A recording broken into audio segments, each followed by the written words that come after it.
안녕하세요, 서울미입니다. 오늘은 한남동에서도 유엔빌리지 안에도 워낙 낙후되고 오래된 이제 빌라들이 많다 보니 재건축의 붐이 일기 시작을 했는데요. 대부분은 한 2017, 18년 정도부터 분양을 시작을 해서 그 시초를 연 건 한남타운을 재건축했던 파르크 한남입니다. 그 이후로는 빌라드 그리움이라든가 라누보, 평균 한 4세대에서 6세대 사이에 빌라들이 하이엔드의 이름을 달고 이제 고가의 상품으로 개발이 되기 시작했는데요. 그러면 현 시점 그 빌라들은 어떻게 되었느냐? 그 성적은 사실 그렇게 썩히 좋진 않습니다. 그러면 각 빌라별로 지금 현황은 어떤지 한번 살펴보도록 하겠습니다.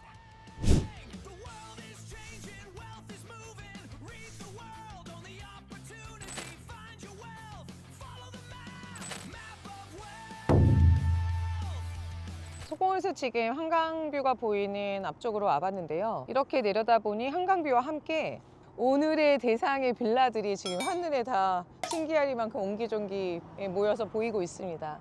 대부분의 이 빌라들은 19년, 20년, 21년 시행사에서 매입을 해서 시작을 했었는데요. 이 앞에 보이는 하얀색의 빌라드 그리움은 20년 준공이 됐고, 원래는 이거는 GS 리테일의 회장님이 사시던 단독주택이었는데 자녀분들이 이제 시행을 한 거고, 이름이 이제 빌라드 그리움으로 지어졌는데 딱 봐도 규모가 그렇게 크지 않잖아요. 그때 당시 이제 분양을 하면서 70억 한 80억 정도에서 한 100억 펜트까지 해서 한 100억 초반 정도까지로 이렇게 시작을 했었습니다. 2026년인 지금의 이 시점에도 어떻게 됐냐? 실제 분양이 된 거는 지금 전체 4세대에서 정확히는 2세대 절반 정도 된 거죠. 20년에 준공해서 7년 차에 아직 분양은 사실 2세대밖에 안 돼서 아직도 자녀 세대를 사실 분양을 하고 있습니다.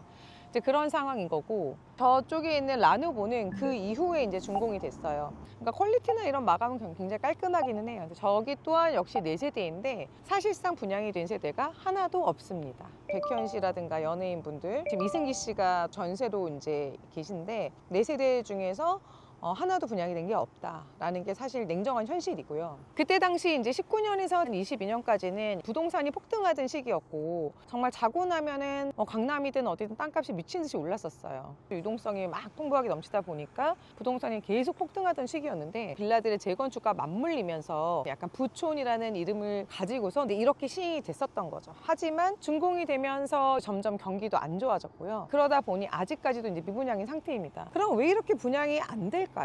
대부분 대지가 한 200평에서 한 400평 정도의 사이, 수익성이나 이런 걸 따져봤을 때 평균 4세대 정도밖에 짓지 못하거든요. 프라이빗함을 원하는 분들이 유엔빌리지에 와 지어놓으면 팔리겠지라고 생각하지만 내부에 사실 가서 보면 거의 다 복층이에요. 이게 생각을 해보시면 단층으로 넓게 70평인 것과 복층으로 70평으로 쪼개는 거는 아무래도 이런 개방감이나 이런 게 좀 이 면적이 안 와닿는 거죠. 그런 것들이 있고, 그 다음에 좀 구조적인 또 이제 한계가 있습니다. 유엔빌리지는 지형상 뒤쪽이 지하로 묻히는 경우들이 많아요. 1층이 B로 들어가는 지하 1층으로 이제 표기가 되는 경우들이 많은데, 그러다 보니 빌라드 그리움 같은 경우도 사실은 제일 밑에 있는 1층 같은 경우는 뒤쪽으로는 사실 이제 묻혀 있는 거죠. 금액이 뭐 몇십억 수준이 아니라 100억이 넘어가는 이제 금액의 굉장히 고가 주택이다 보니 내가 이 돈 주고 사는데 너무 아쉬워, 이제 이런 부분들이 있고요. 여기 가운데가 유엔빌리지를 관통하는 메인 도로입니다. 굉장히 폭이 넓죠. 근데 내려서 이제 보시면 이거는 지금 이제 뒤쪽이고 사실은 메인의 주차장 쪽은 더 앞쪽이긴 한데 어찌됐건 도로폭이 좁습니다. 그러다 보니까 좁은 도로폭, 그 다음에 쌍방이 왔다 갔다 하는 부분들, 그런 여러 가지의 단점들 때문에 아무래도 자산가분들의 마음을 훔치지 못하지 않았었을까라는 이제 생각이 들거든요. 그 옆에 지금 또 보시면 아시는 분들은 아시는 여기 매종한남이라고 유엔빌리지 안에서 이제 되게 유명한 레스토랑이에요. 근데 이것도 팔렸어요. 이거를 뭐 사가지고 상업시설 짓지는 않겠죠. 소규모 재건축으로 하려고 했었던 걸로 알고 있습니다. 근데 지금 옆에 보시면 분양 성적이 다 좋지 않기 때문에 아마 쉽게 되지는 않지 않을까라는 생각이 듭니다. 지금 앞으로 저 옆에 있는 수빌라라든가 유엔빌리지 안에 있는 재건축을 사실 기다리고 있는 그런 빌라들이 많이 있어요. 근데 이게 앞단에 있는 것들이 사실 잘 됐어야 하는데 이렇게 성적이 안 좋다 보니 이후에 해야 되는 것들도 아마 쉽지는 않을 것 같다. 그러면 계속 노후화 상태로 있을 수밖에 없는 건지, 그거를 지켜보는 제 마음도 되게 좀 안타깝긴 합니다. 그리고 왼편에 보시면 이제 르블랑 한남과 또 루시드하우스 또 다른 고급 빌라들이 있는데 걸어가서 한번 이야기해 보겠습니다. 지금 뒤에 보이는 하얀색의 되게 고급스러운 빌라가 르블랑 한남인데요. 르블랑 한남은 새로 신축이 된 게 아니라 기존에 있던 구 파인코트 빌라를 리모델링을 한 겁니다. 유엔빌리지를 관통하는 메인 도로의 앞에 있어 도로도 굉장히 넓고 앞에 한강뷰도 굉장히 잘 보이는데요. 파인코트 빌라도 굉장히 임대가 잘 나가는 복층과 단층이 섞여 있었는데 통매각 얘기가 있다가 결국은 매각을 하지 않고 리모델링을 하셔가지고 지금 새로운 신축 빌라로 만든 상황입니다. 저기도 한 총 5세대 정도가 되는데 안에 보면은 구조가 복층으로 되어 있고 똑같은 세대가 없이 굉장히 고급스럽게 다 잘 되어 있어요. 근데 이제 금액이라든가 이런 것들이 200억 뭐 이렇게 비싸기 때문에 아직까지 이제는 분양이 된 게 단 한 세대도 없는 게 지금 현실입니다. 청담동 이런 데도 이미 200억 이상, 뭐 펜트는 400억 뭐 이렇게들 나오고 있고, 근데 유인빌리지도 이제는 뭐 200억 시대가 된 거 아니야라고 하지만 금액은 200억대가 나오기는 하나 200억의 고급 빌라가 아직까지 한남동이나 유인빌리지나 뭐 이런 쪽에서는 그렇게 쉬운 금액은 아닙니다. 아무래도 규모 자체가 그렇게 크지 않기 때문에 이제 그런 것들도 있을 거고요. 그리고 조금 더 이제 앞쪽으로 걸어가서 보면 유엔빌리지의 거의 정중앙쯤 되는 루시드하우스 앞에 나와 있는데요. 루시드하우스는 지금 이렇게 굉장히 길게 2개 동으로 되어 있습니다. 최근에는 장원영 씨가 전액 현금으로 130억 넘게 주고 펜트하우스 제일 꼭대기층을 매입을 해서 또 되게 기사도 많이 나고 이슈화가 됐는데요. 유엔빌리지에서의 고급 빌라 위치로는 개인적으로 봐도 정말 탑이라고 생각을 합니다. 이 루시드하우스 뒤쪽에 가장 최근에 준공이 된 라스코더 맨션이 있습니다. 유엔빌리지에서 가장 최근에 준공된 라스코더 맨션 앞에 나와 있습니다. 워낙 외관부터 신경을 많이 썼기 때문에 주변에 있는 오래된 빌라들 안에서도 눈에 더 확 띄는 외관이긴 합니다. 내부는 어떤지 안에 들어가서 한번 보도록 하겠습니다. 라스코더 맨션 내부로 들어와 봤습니다. 현관에서 들어와서 주차장을 통해서 지금 들어왔는데요.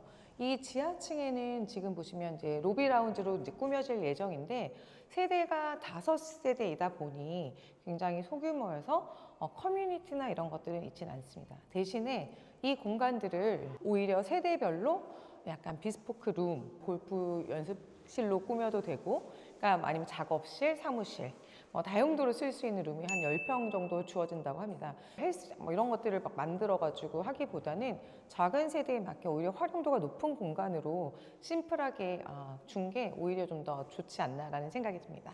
창고는 따로 주지만 이렇게 룸을 아예 개별로 주는 거는 유엔빌리지 안에 있는 소규모 하이엔드 빌라 중에서는 최초이긴 합니다.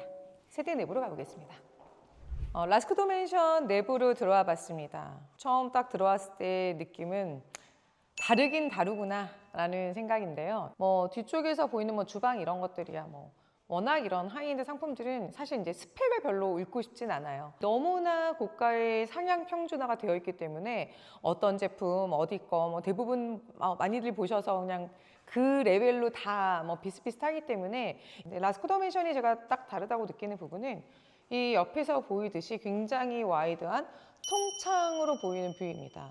지금 여기 주방 쪽에서 지금 저쪽 끝에까지가 약 한 18m 정도 굉장히 와이드하죠. 18m는 사실 진짜 웬만한 집에서도 나오기가 어려운데 18m의 와이드한 통창뷰를 이제 가지고 있다는 점이고요. 정말 넓은 느낌을 줍니다. 양창의 구조기 때문에 이 개방감은 더 극대화돼서 보이는 것 같아요.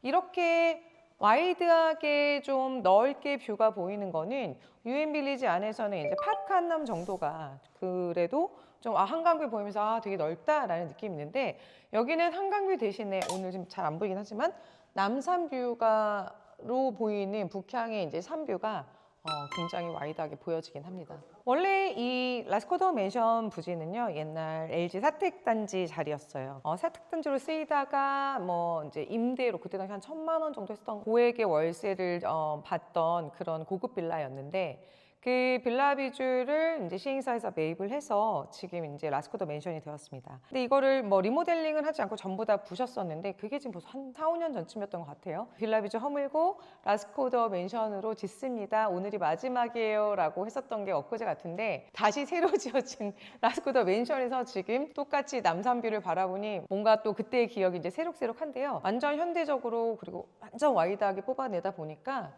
그때도 좋았는데 지금도 좋구나 않나라는 생각이 듭니다. 아무튼 이 양창 구조의 이런 와이드함이 라스코 더맨션이 유인빌리지에 있는 신축 빌라들 중에서 가장 돋보이는 차별화되는 포인트로 꼽을 수가 있을 것 같고요. 유인빌리지 하면은 대부분 남쪽을 바라보는 한강뷰를 많이들 생각하시는데 뒤쪽에 루시드하우스가 있기 때문에 남향을 살릴 수가 없었잖아요. 그러니까 사실 한국 분들이 이제 북향에 대한 어떻게 보면 좀 거부감? 뭐 남향이 무조건 좋은지 따뜻하다. 그렇기 때문에 이 북향이 갖는 그런 단점을 좀 보완하기 위해서 지금 양창 구조로 굉장히 와이드함으로 이 부분을 좀 커버를 하려고 설계를 좀 더 이렇게 한 게 아닐까라는 이제 생각입니다. 그리고 특히나 지금 제가 있는 이 세대는 정원 세대예요. 앞쪽으로는 남산뷰가 보이고 뒤쪽으로 해서 집을 뺑 둘러서 정원이 약 한 65평 정도 됩니다. 굉장히 넓죠. 마스터 존으로 들어와 봤는데요. 이 공간 자체만은 정말 딱 침대 정도 놓을 수 있을 것 같은 아주 크진 않습니다. 존 자체는 안으로 깊게 되어 있는데요. 마감의 퀄리티는 상지랑 스트락스, 특히나 상지건설은 1세대로 워낙 고급 빌라를 많이 지었던 회사이기 때문에 시공력 거의 탑이라고 생각이 듭니다. 정말 잘 하는 것 같아요. 욕실, 이런 건 기본이죠. 세면대 2개 분리되어 있는 건 당연히 이제 기본인 거고 드레스 공간이 마련되어 있습니다. 전부 다 폴리폼 제품으로 시공이 되었다고 해요. 정원으로 나와봤는데요. 되게 귀엽네요. 이렇게 남산도 역시 정원에서 보이고 지금 이렇게 해서 뒤쪽으로 돌아가는 삥 둘러진 정원인데 실제 사용이 가능한 건 전체 면적은 65평 정도 되지만 요 공간이 가장 넓기 때문에 많이 쓰시는 공간이 아닐까. 다 쓰기는 좀 어렵고요. 라스코 더맨션 루프탑으로 올라와 봤는데요. 막힘없이 다 뚫려 있습니다. 지금 이쪽으로 보면 한남동의 최고급 하이엔드 아파트인 일단 더힐을 내려다보는 한남더힐이 보이고 오늘 좀 미세먼지가 많아서 좀 뿌에서 잘 보이진 않는데 저쪽에 나인원 한남, 그 다음에 남산, 하얏트 뒤쪽으로 보면 루시드 하우스가 보이는데요. 남향이라 원래는 건너편에 한강이 있지만 라스코는 어찌됐건 산이 보이는 북향 배치이기 때문에 이쪽은 결국 사생활 프라이버시 보호로 해서 다 이제 나무들로 해가지고 이제 막을 예정이라고 합니다. 루프탑 면적만은 대략 한 100평 정도 돼서 실제 펜트하우스는 밑에 거의 96평, 합쳐서 한 200평 정도를 쓰는 건데요. 보통 이게 루프탑은 꾸며서 쓰시기도 하고 대부분은 공원처럼 약간 이렇게 의자 놓고 약간 바베큐를 하거나 하는 이제 그런 공간들로 쓰는데 지금 아직 안 꾸며져 있긴 하지만 저쪽으로 가보면 개별적으로 사용할 수 있는 수영장이 있어요. 이 루프탑에 수영장이 있는 거는 라스코가 지금 유엔빌리지 안에서는 최초인 것 같습니다. 이렇게 해서 오늘 유엔빌리지를 전체적으로 한번 둘러봤는데요. 이제 마지막으로 라스코까지 다 둘러봤습니다. 오늘 유엔빌리지를 신축 고급 빌라 위주로 돌아봤었는데요. 높은 금액에 비해서 설계 한계라든가 면적과 금액의 한계를 뛰어넘지는 못한 것 같다. 100억이 넘는 자산가들의 선택을 받기에는 부족한 점이 좀 많았다라는 게 이제 제 생각이고요. 유엔빌리지 안에 이제 노후화로 인해 재건축에 대한 니즈가 계속 지금도 늘어나곤 있지만 그때 19년 지나서 20년, 21년에 이제 저금리에 돈이 풀렸던 유동성이 풍부한 그 시기에 대부분 기획이 돼서 매입이 되고 후보장이 되는 시점에 부동산의 이제 급변한 시기에 이제 이런 어떤 압력과 리스크에 대한 해칭이 안 됐던 거겠죠. 그럼 향후는 어떨까요? 라고 보면 분상제를 피하기 위한 30세대 미만의 하이엔드 상품들도 에테르노 시리즈와 삼성동 라브르를 빼놓고는 실제 지어지거나 성공한 것들이 없잖아요. 다 PF 이슈나 여러 가지 시장의 부침이나 여러 가지 이유로 스탑된 프로젝트들이 상당히 많습니다. 어떻게 보면 지금 유엔빌리지 상황에 시장 전체 놓고 봐도 약간 작고 소형인 부분들은 이제는 생각보다 쉽지 않다라는 게 보여지고 있는 것 같아요. 땅을 다 통합해서 어느 정도 규모를 키워서 가기에는 쉽지가 않은 거예요. 그래도 유엔빌리지 안에서 비슷한 시기 했던 것 중에는 파르크 한남이 가장 성공적이었습니다. 파르크 한남은 옛날 한남타운이라고 불렸던 오래된 빌라들을 묶어서 재건축을 한 건데요. 그 부지의 면적이 거의 한 1000평에 가까워요. 이제 그 정도 규모가 되고 세대수도 한 17세대 정도 됩니다. 근데 17, 18년에 선분양을 했었던 파르칸남은 입주하면서 전부 다 이제 다 솔드아웃이 됐고 태양 씨라든가 방시혁 씨라든가 유명한 연예인들이 이제 들어가면서 굉장히 프라이빗함으로 국내에서의 기록적인 거래 금액을 기록하기도 했었고요. 180억 정도의 상방으로서의 최고 금액을 찍고 200억은 지금 못 나가고 있는 상황입니다. 그 다음에 또 이전으로 생각을 해보면 유엔빌리지 가장 안쪽에 라테라스 한남이 있어요. 그것도 동양그룹에서 했었는데 단독적 3개 정도 부지를 다 모아가지고 부지가 그것도 한 대략 한 1000평 정도 됩니다. 11, 12년 이때 이제 분양을 했었고 거의 누드 분양하다시피 이제 하면서 거기도 분양 굉장히 미분양을 오래 갔었다가 해소된 거는 16년도 넘었었어요. 이렇게 본다라고 하면 어찌 되었건 라테라스 한남도 한 15세대 정도 됩니다. 유엔빌리지에서 어느 정도 성공적이다? 앞으로 가려고 한다면 과거와 현재의 사례를 비춰봤을 때는 제 생각에는 그래도 한 800평 정도 이상, 한 1000평 정도? 이 정도 돼서 한 10세대 이상의 규모는 좀 가져줘야 좀 원활히 되지 않을까. 물론 상품 자체가 다르긴 해요. 같은 한남동에서 본다고 하면 라인원 한남이나 한남더일 더 선호하시잖아요. 아무래도 커뮤니티가 있고 세대수가 그래도 뭐 몇백 세대의 규모로 되고 이제 그런 것들이 더 선호된다라고 생각을 합니다. 그렇게 비춰봤을 때 사실 유엔빌리지 안에서의 그 재건축에 대한 니즈도 있지만 그렇게 쉽진 않을 것이다. PAP 이슈도 있고 그러면 어떤 땅이 괜찮을 것인가 라고 보면 유엔빌리지 안에 리버힐 부지가 가장 유망하다고 생각합니다. 99년 준공으로 해서 세계동으로 ABC동으로 되어 있는데 유엔빌리지 대부분 1종이거든요. 거기는 2종이에요. 거기만 또 7층까지 올릴 수가 있는 거예요. 나머지는 1종이기 때문에 층수 자체가 뭐 3층, 4층 뭐 이 정도밖에 안 되는데 그 리버힐 부지가 위치도 그렇고 땅의 면적도 그렇고 유엔빌리지에서 재건축을 한다면 가장 훌륭하게 잘 될 수 있지 않나. 근데 뭐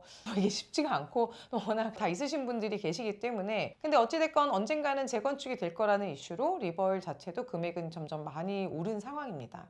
그래서 개인적으로는 파르크 정도 되는 최소한 그 정도 규모가 나올 수 있는 곳이라야 분양이라든가 여러 가지가 좀 원활하지 않을까라는 이제 생각이 들고요. 한 군데를 더 짚어보자면 유엔빌리지 안에서 사실 제일 좋은 부지는 개인적으로는 통일교 부지예요. 독서당 소공원 바로 옆에 있는 땅인데 정말 부지도 넓고 좋은 위치에 있습니다. 가장 노른자의 땅을 통일교가 가지고 있어요. 통일교 부지는 매각한다라고 하면 정말 너도 나도 달려들어서 바로 사고 싶다 막 그런 땅이거든요. 통일교 부지라든가 리버힐처럼 어느 정도의 그래도 규모가 좀 되는 사이즈의 중규모 단지들이 되어야 분양도 수월하고 그 금액에 맞춰서도 좀 성공적으로 좀 되지 않을까. 부동산 경기가 안 좋지만 제일 마지막에 봤었던 라스코더 맨션은 가지고 있는 단점들도 있지만 그래도 소규모의 지금 재건축이 됐던 하이엔드 고급 빌라 중에서는 가장 상품 자체는 뛰어나다고 생각을 합니다. 그래서 라스코를 시작으로 해서 라누보라든가 빌라드 그리움이라든가 좀 적체되어 있는 이런 소규모 하이엔드 고급 빌라들이 다 제 주인을 찾아갈 수 있었으면 좋겠네요.